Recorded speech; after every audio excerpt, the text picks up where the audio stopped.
আসসালামু আলাইকুম। আপনি কি লোন নেওয়ার কথা ভাবছেন? অনেক সময় আমাদের বেশি পরিমাণ অর্থের প্রয়োজন হয়ে থাকে। চলুন জেনে আসি কিভাবে লোন নিতে পারবেন। ডাচ বাংলা ব্যাংকের পার্সোনাল লোন আপনি ব্যক্তিগত যে কোনো কাজে নিতে পারবেন।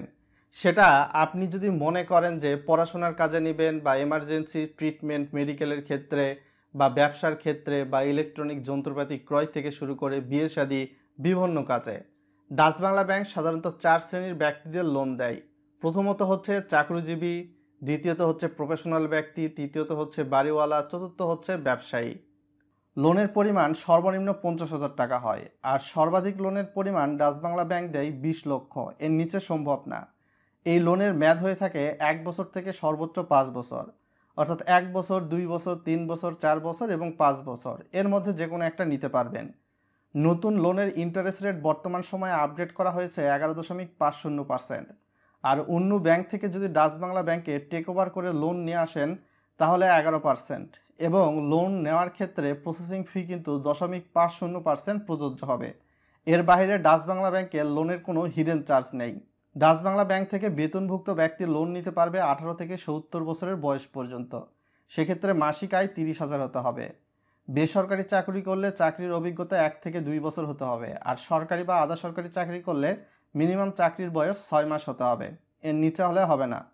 বাড়ির মালিকদের ক্ষেত্রে 18 থেকে 70 বছর বয়স এবং তাদেরও মাসিক ইনকাম মিনিমাম 30,000 থাকা লাগবে। তাদের কোনো কাজের অভিজ্ঞতা লাগবে না। আপনি বাড়ির মালিক, এটাই জাস্ট প্রুফ দিতে হবে। প্রফেশনাল ব্যক্তি অর্থাৎ কোনো ক্ষেত্রে চার্টার্ড অ্যাকাউন্টেন্ট, ডাক্তার, ইঞ্জিনিয়ার, উকিল, তারা ঋণ নিতে চাইলে 18 থেকে 70 বছর বয়স হতে হবে, মাসিক ইনকাম মিনিমাম 30,000, এবং এক্ষেত্রে 6 মাসের প্র্যাকটিসের একটা প্রুফ দিতে হবে ব্যাংকে। ব্যবসায়ীরা 18 থেকে 70 বছর পর্যন্ত বয়স, এবং ব্যবসায়ীরা লোন নিতে চাইলে মিনিমাম মাসিক আয় 50,000 হতে হবে। কাজের অভিজ্ঞতা হতে হবে মিনিমাম 2 বছর। এর নিচে কিন্তু সম্ভব না ডাচ বাংলা ব্যাংকের ক্ষেত্রে। আপনি লোন নিলে কত টাকা ইন্টারেস্ট আসবে, চলুন বিস্তারিত বিষয়টি দেখে আসব। তার আগে অবশ্যই ভিডিওটা লাইক করে দিবেন, শেয়ার করে আরও মানুষকে জানিয়ে দিবেন, রিকোয়েস্ট থাকলো।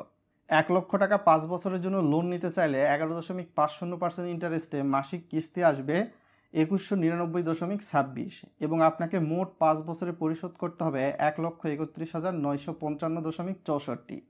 আপনার 5 বছরে 1 লক্ষে মোট সুদ আসবে 31,955.64।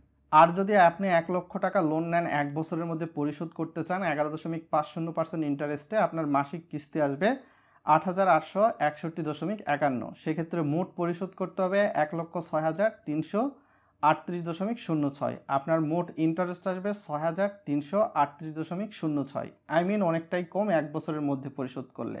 2 লক্ষ টাকা 1 বছরের জন্য লোন নিলে 11.50% ইন্টারেস্ট, মাসিক কিস্তি 17,723.02।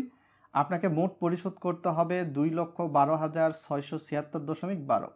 12,676.12 এটা আপনার ইন্টারেস্ট আসবে। 5 লক্ষ টাকা 5 বছরের জন্য লোন নিলে 11.50% ইন্টারেস্ট, মাসিক কিস্তি আসবে 10,996.30। আপনাকে মোট পরিশোধ করতে হবে 6,59,778.22। আপনার মোট ইন্টারেস্ট আসবে 5 বছরে 1,59,738.22। 5 লক্ষ টাকা 1 বছরের মধ্যে লোন নিলে এবং 11.50% ইন্টারেস্টে পরিশোধ করলে মাসিক ইনস্টলমেন্ট আপনাকে দিতে হবে 44,307.53। মোট পরিশোধ করতে হবে 5,31,690.32, এবং মোট ইন্টারেস্ট আপনার আসতেছে 31,690। কম সময়ের মধ্যে পরিশোধ করলে আপনার ইন্টারেস্টটা কম আসবে, কিন্তু আপনি বেশি টেইনর বা মেয়াদে আপনি যখন লোনটা নিচ্ছেন তখন ইন্টারেস্ট রেটটা যদিও সেম থাকতেছে, কিন্তু ইন্টারেস্ট আপনাকে বেশি পরিশোধ করতে হচ্ছে, এটাই বিষয়। 10 লক্ষ সমপরিমাণ অর্থ 5 বছরের জন্য লোন নিলে 11.50% ইন্টারেস্টে মাসিক কিস্তি আসবে 21,992.61, এবং মোট আপনাকে পরিশোধ করতে হবে 13,19,556.44, এবং এই ক্ষেত্রে আপনার মোট ইন্টারেস্ট আসবে 3,19,556.44। 15 লক্ষ টাকা লোন নিলে 5 বছরের মধ্যে পরিশোধ করলে 11.50% ইন্টারেস্টে মাসিক ইনস্টলমেন্ট আসবে 32,988.91। মোট পরিশোধ করতে হবে আপনাকে 19,79,334.67, এবং সেক্ষেত্রে আপনার মোট সুদই আসতেছে ইন্টারেস্ট 4,79,334.67, অনেক বেশি। আর 20 লক্ষ টাকা 5 বছরের জন্য লোন নিলে সেক্ষেত্রে 11.50% ইন্টারেস্ট হলে মাসিক ইনস্টলমেন্ট বা কিস্তি আসবে 43,985.21। মোট পরিশোধ করতে হবে 26,39,000-এর কিছুটা বেশি, এবং সেক্ষেত্রে আপনার মোট ইন্টারেস্ট আসতেছে এখানে দেখতে পাচ্ছেন 6,39,112.89। এটা আপনারা অবশ্যই জেনে নেওয়া উচিত। লোন নেওয়ার ক্ষেত্রে আগে আপনি ব্যাংকে এই বিষয়ে কথা বলবেন, মাসিক ইনস্টলমেন্ট আপনার যেটা সুবিধা সেই বিবেচনায় নেবেন। লোন নেওয়ার জন্য প্রয়োজনীয় ডকুমেন্টস কী লাগবে? 3 কপি পাসপোর্ট সাইজের ছবি, এনআইডি কার্ডের ফটোকপি, চাকরিজীবী হলে ভিজিটিং কার্ড বা অফিস আইডি, আপনার টিন সার্টিফিকেট বা ই রিটার্নের কপি। যদি 10 লক্ষের বেশি আপনি লোন নেন তাহলে ই রিটার্নের কপি লাগবে। 10 লক্ষের মধ্যে লোন নিলে আপনার টিন সার্টিফিকেট হলে হবে। আপনার বাসার ইউটিলিটি বিলের কপি, অর্থাৎ গ্যাস পানি বা বিদ্যুৎ বিল। গ্যাস পানি বিদ্যুৎ বিল আপনার নামেই থাকতে হবে, এর কোনো মানে নেই। আর এই লোনের বিপরীতে গ্যারান্টরের যা লাগবে, গ্যারান্টরের 2 কপি ছবি এবং গ্যারান্টরের এনআইডি কার্ডের ফটোকপি। গ্যারান্টর এক বা একাধিক দেওয়া যাবে।